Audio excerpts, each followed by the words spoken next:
Bismillahirrahmanirrahim. Assalamu alaikum wa rahmatullahi ta'ala wa barakatu.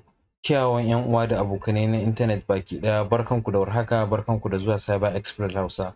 Na so insha Allah a bidiyon mu na yau zamu tattauna game da yadda ake zipping files da kuma yadda ake extracting files duka using Python, okay? So in nace zipping files, misali kana da bidiyo wanda ya kunshi wanda yake da nauyi sosai, maybe kamar like season film ne ya kasance yana da 20 gig space, okay? So in kana so ka yi zipping din shi, bi ma'ana kana so ka rage mai nauyi saboda kana so ka tura wani wanda wannan din daga baya zai zo ya extracting din shi, ko kuma mu ce unzipping din shi, inda zai samu ainihin content in bidiyon da yake ciki, okay? So amfanin zipping kenan. Zipping yana sa ka like kamar ka ɗauki misali system ɗinka ne ka sa a jaka, kun ga cewa za ta rage ma abubuwa, jakan nan za ka iya sa abubuwa da yawa ba iya sai laptop ɗin ba, okay? Amma in ka ce za ka iya rike, za ka tafi da laptop ɗin a hannu, za ka ga cewa za ta cika ma hannu kuma ba ka iya ɗaukan abubuwa da yawa ba, okay? So amfanin zipping kenan a cikin computer, bi ma'ana yanzu na ce zan yi zipping ɗin duka wannan files ɗin, foldoji da files ɗin a nan, in tura wani cikin ƙanƙanin lokaci zan dunkule su cikin folder ƙwaya ɗaya, wanda kuma folder nan zai rage mata nauyi, sannan in tura wancan cikin sauki ba tare da ɓata lokaci ba. Amma idan na ce ɗaya bayan ɗaya zan tura mai, za ku ga cewa zai ɗauki lokaci saboda nauyin su, okay? Ba tare da na yi zipping ba. So wannan hanya shine za mu bi.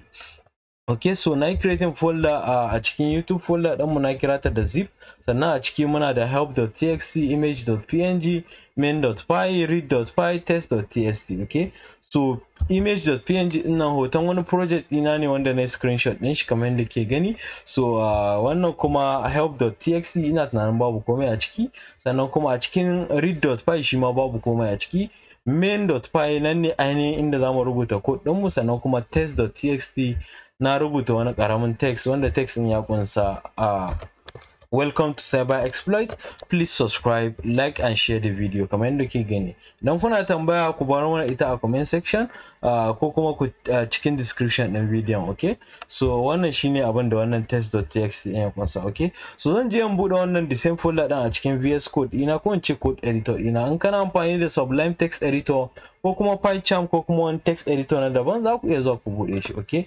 So abin da za mu yi shine zan ɓoye wannan sidebar ɗin, abin da ke gani ga help.txt, png, main.py, read.py da test zan rufe su, okay?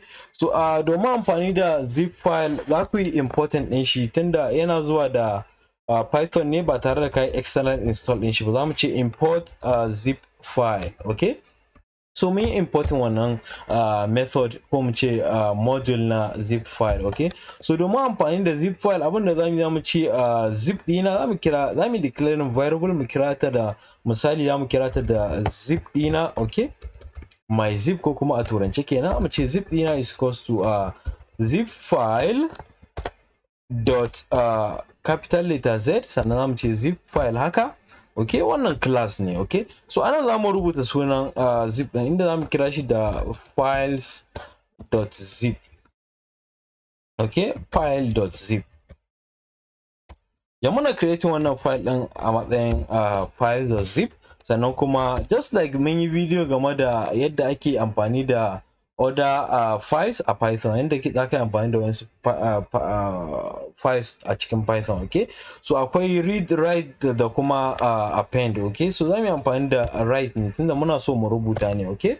So bayan haka za mu ce misali, so wannan zip.zip ɗin shine zai muna compressing ɗin abin da muke so mu yi zipping ɗin shi a cikin wani file mai suna files.zip, okay? So da me muke so mu yi zipping, misali za mu kira zip ɗina, okay? Zan ce zip underscore ɗina dot write, okay?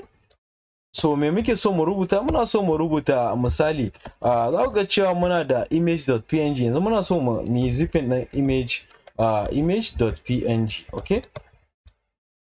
.png wannan muna so mu zipping ɗin shi, sannan kuma bari ne copy ɗin wannan, in ce control C, sannan muna so mu zipping ɗin test.txt, okay? So wayannan abubuwan su muke so mu zipping ɗin su, za mu ce a nan wajen zai kasance test .txt. Okay, so ba iya wannan ba, muna so mu ƙara zipping wani ɗaya abu daga ciki wanda shi ma ya ƙunshi misali read.py. Okay, read.py shi ma muna so mu zipping ɗin shi. So okay, so yanzu idan muka yi running wannan code ɗin za ku ga cewa ya ɗan bamu error sakamakon ya kamata in mun buɗe file muna so mu closing ɗin shi. So abin da zamu ce zip ɗina.close. Okay, zamu ce zip ɗina. Okay, zamu ce so abin da zamu ce anan shine zamu ce zip ɗina.close. Okay, so zip ɗina.close. Okay, za ku ga cewa a yanzu idan muka yi running wannan code ɗin ba zai dawo mana da wani abu a matsayin ansa ba. So amma kuma automatically ya mana creating wannan files.zip ɗin nan. Okay, so abin da zamu yi shine zamu yi running wannan code ɗin domin mu ga abin da zai bamu. Kamar da ke gani bai dawo mana da wani abu ba, sannan kuma kun lura a nan dama anan ya dawo mana da files.zip. Okay, so haka zalika idan muka koma cikin wancan folder za ku ga cewa muna creating files.zip, gashi automatically muna da files.zip a nan wajen. Okay, za ku yi extracting ɗin shi using WinRAR ko kuma wani zip file extractor ko kuma wani abu makamancin haka. So amma the same zan nuna muku yadda ake unzipping ɗin shi using the same Python code. Okay, so zan ɓoye wancan sannan kuma zan yi canceling wannan ɗin da muka yi running, sannan kuma kafin mu kai ga extracting ɗin shi zan nuna muku hanya ta biyu wanda za ku iya amfani da ita wajen creating zip file. Okay, so shine using context manager. Game da file object da muka yi video a kai, shi ma mun yi amfani da yadda za ka yi accessing file ta hanya biyu ne, using the open method da kuma using context manager. So abin da zan yi shine zan goge wannan files.zip, zan ce Ctrl D delete, zan sa yes. Okay, sannan kuma zan koma cikin Python file ɗina. Okay, so domin amfani da context manager anan zamu ce with zip, zamu ce with zip file.zip file.zip as read. Okay, as write. Okay, zamu ce as, misali zamu kira shi da zip ɗina. Okay, so zan ce zip underscore ɗina. Okay, zan sa column, to zai kasance duk wani abu da yake ƙasa zan yi indenting ɗin shi, zai kasance in a block of this with command. Okay, so yanzu na yi running code ɗin za ku ga cewa the same abu ɗaya samun zai samun, ba zai damu da komai ba, amma kuma idan na duba cikin folder ɗin za ku ga cewa still ya muna creating wannan files.zip ɗin duk da mun goge shi. Okay, so wannan kenan. So za ka yi extracting ɗin shi using WinRAR kamar yadda na yi bayani, ko kuma 7zip ko kuma wani unzipping packages na daban. Okay, so amma za mu yi amfani da kamar yadda na yi bayani, za mu yi amfani da Python domin ganin cewa mun yi unzipping ɗin shi. Okay, so abin da za mu yi shine the same with this zip file.zip file.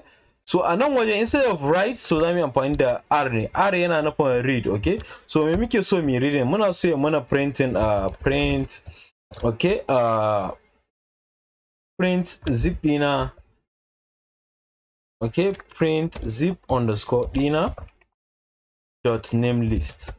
Okay, dot name list. Okay, so abin da wannan zai yi shine zai dawo mana da sunan abubuwan da suke cikin zip file ɗin nan. Okay, so za mu yi running code ɗin nan kamar da kai gani ya dawo mana da files kwaya uku, muna da image.png, muna da test.txt, read.py. wayannan su ne abubuwan da muka yi zipping a baya.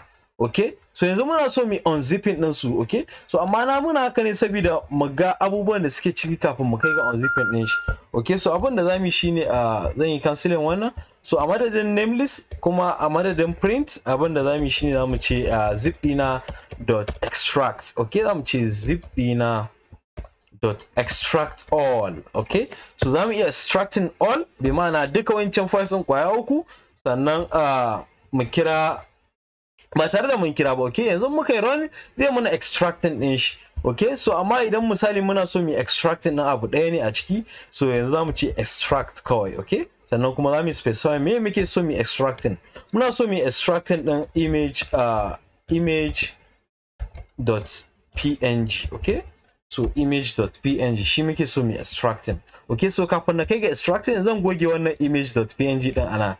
Okay, zan yi Ctrl D sannan zan danna yes. Okay, so kun ga already na riga da na goge shi ana. Okay, so zan yi unzipping din shi daga cikin wannan zip file din. Okay, so zan yi running wannan code din sannan mu ga shin ya muna unzipping din shi. Na kun ga bai dawo muna da komai, so zan koma cikin folder dina Now, so kamar da ke gani ga image din mu ta dawo, image.png. So mun yi unzipping din shi daga cikin nan. Okay, yanzu misali na ce muna da help.txt, image.png, muna da read.py, sannan muna test.txt. Dama files kwaya uku ne.